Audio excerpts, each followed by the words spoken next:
Mitä pörssimeklari tekee? Pörssimeklari toteuttaa asiakkaansa toimeksiantoja pörssisalissa.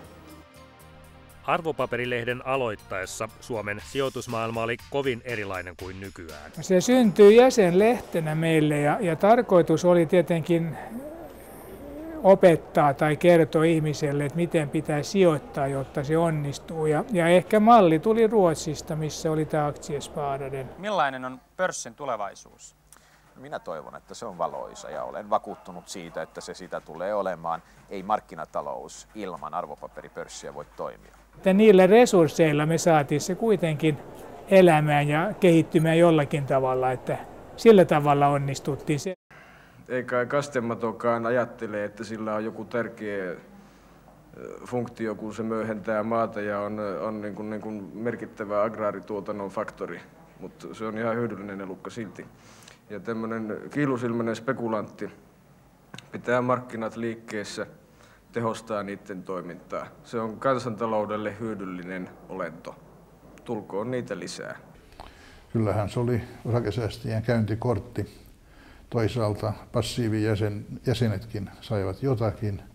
Ja kolmanneksi se oli vaikuttamiskanava.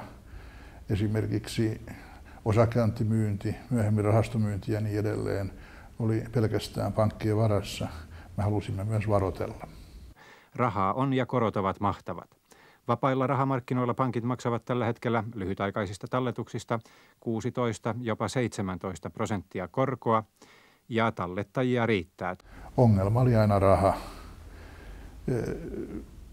Haluttiin, että sisältyy jäsenmaksuun ja käytännössä piti tulla toimiin pelkillä ilmoitustuloilla. Ilmoitusten myynti oli välillä helpompaa ja välillä vaikeampaa.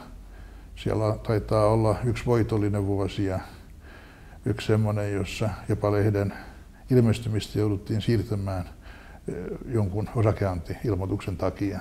Taisi käydä parikin kertaa saman vuoden aikana niin. Helsingin arvopaperipörssin osakkeiden vaihto on 30-kertaistunut 1980-luvulla. Mistä se johtuu? Syitä tähän on tietysti useampia. Kävimme tiukat keskustelut sitten Leppiniemen johtavan konsortion kanssa ja oikeastaan voi sanoa, että mitä siinä sitten tapahtui, että tietyllä tavalla me pelastimme lähes edellisen kustantajan tässä ehkä taloudellisesti, otettiin aika paljon vastuuta siinä, seuraavaksi saatettiin lehti. Tämä kuulostaa tietenkin vähän jääviltä puheilta, mutta kuitenkin saatettiin se siis nykyaikaan tässä ja lähdettiin kehittämään sitä eli dynamisoimaan. Siinä sitten häärättiin ja häklättiin ja yritettiin pitää sitten omasta puolestaan sitä pystyssä ja aika haasteellista se kyllä ekavuosina oli. Kansallisselin 1000 kappaletta, 50 markkaa, 20 penniä, sama. Meillä oli lopulta sitten ikään kuin tässä kauppaneuvotteluissa ikään kuin myynnissä mukana kaksi osapuolta. Toinen oli tämä Elias Revon ja Mannilan konsortio sijoittajaryhminen ja toinen oli Talentum.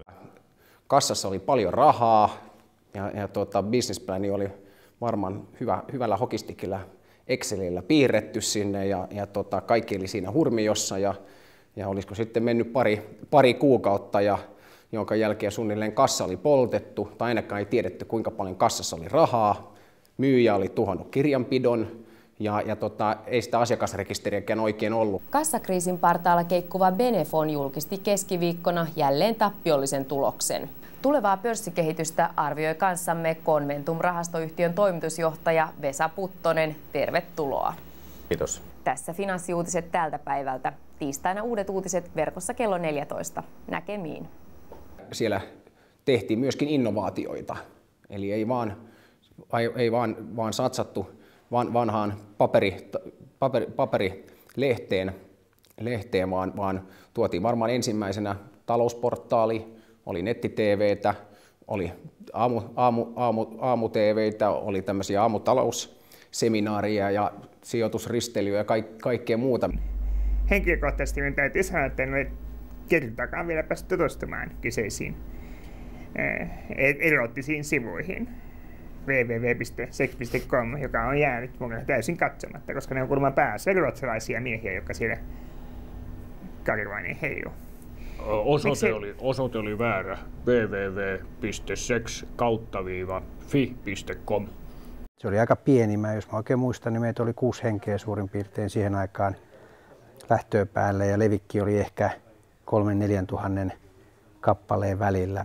Ja istuttiin alas ja mietittiin, että miten tätä valtavaa turbulenssia voitaisiin hyödyntää. Ja siinä porukassa, jossa oli sitten Elias ja Harri ja minä ja joitain muita henkilöitä, niin syntyi sitten aika remakoita ajatuksia, joita lähdettiin siekailematta toteuttamaan. Ja ehkä noin parin vuoden aikana, niin jos mä oikein muistan, niin porukka kasvoi 20 henkeen, levikki 20 000 ja se oli sellaista todellisen voittajan aikaa. Tervetuloa Arvopaperin rahapäivään. Minun nimeni on Elias Repo, olen Arvopaperin päätoimittaja.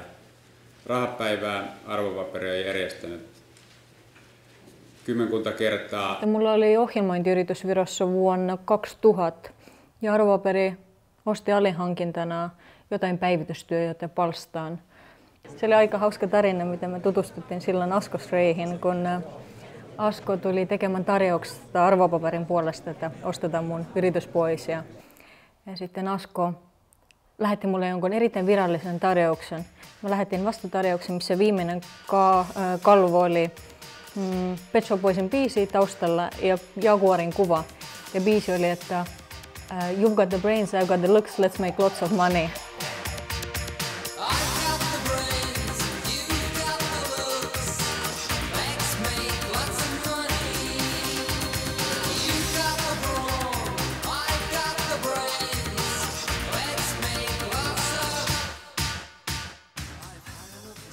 Nomino oli aina Jokken suosikkiyhtiö, eli aina kun hän oli huono itsetunto, omatunto, mikä tahansa, huono päivä, niin Jokke soitti Nominin ja huusi. Aina oli kyllä syytäkin huuta, että kyllä se siinä mielessä toimi ihan hyvin. Sitten kerran Jokke tuli aamulla hammaslääkäristä ja sitten päätettiin, että että nyt on ihan turvallinen paikka mennä Nominin palaveriin, kun Jokke ei pysty huutamaan. Ja Jokke mietti hetken ja sanoi, että mun shit, mä lyön. AP Arenan suosio varmasti perustui siihen, että siinä yhdistyi oikeastaan 2 asiaa. Se hyötytieto, sijoittamiseen liittyvä hyötytieto, että samanhenkinen porukka. Ja lisäksi tietysti se, että se oli oikeastaan ensimmäinen tämän tyyppinen foorumi. Arvopaperin tuottama Perjantai-pörssi Ylen aamutelevisiossa perustettiin kovimman IT-huuman aikaan. Niin Harri, tervetuloa vielä kerran. Kiitoksia.